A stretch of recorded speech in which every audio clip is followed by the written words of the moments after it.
আজ 8ই আগস্ট শুক্রবার। আজকের সকালের কয়েকটি বিশেষ গুরুত্বপূর্ণ সংবাদ। হাইলাকান্দিতে নভেম্বর থেকে রেহাই মূল্যে ডাল, চিনি, লবণ। আগামী নভেম্বর মাস থেকে হাইলাকান্দি জেলায় রেশন দোকানের মাধ্যমে রেহাই মূল্যে মসুর ডাল, চিনি এবং লবণ দেওয়া হবে।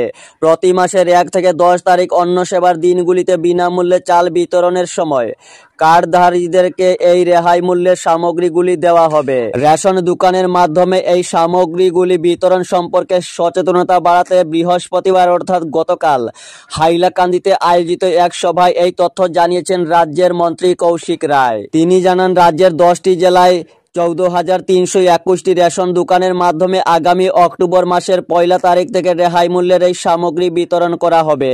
এরপর নভেম্বরের 1 তারিখ থেকে বাকি 25টি জেলার 20,000 রেশন দোকানের মাধ্যমে এই সামগ্রীগুলি বিতরণ করা হবে।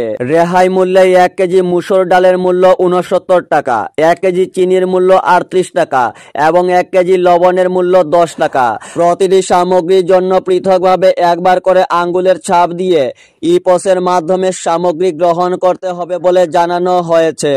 20 সেপ্টেম্বর থেকে গৌহাটি হয়ে শিলচর দিল্লি বিমান। দিল্লি থেকে গৌহাটি হয়ে শিলচর পর্যন্ত নতুন বিমান পরিষেবা শুরু করছে ইন্ডিগো।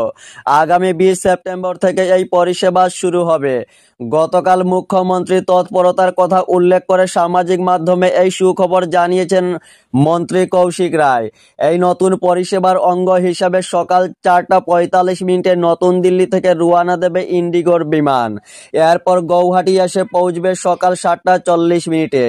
একটু সময় গৌহাটিতে থেকে বিমানটি রওনা দেবে শিলচরের উদ্দেশ্যে। শিলচরে বিমান এসে পৌঁছবে সকাল 8:20।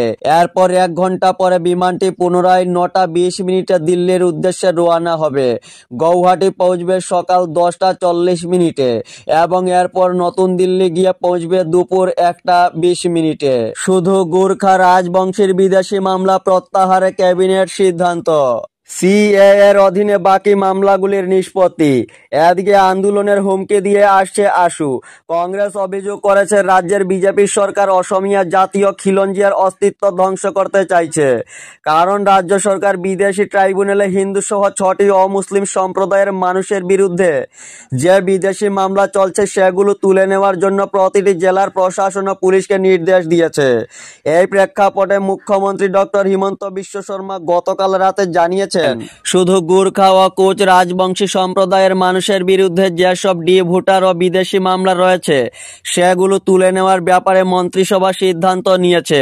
তাহলে বাঙালি হিন্দুদের বিরুদ্ধে যেসব মামলা বিদেশে ট্রাইব্যুনালে রয়েছে সেগুলির কি হবে?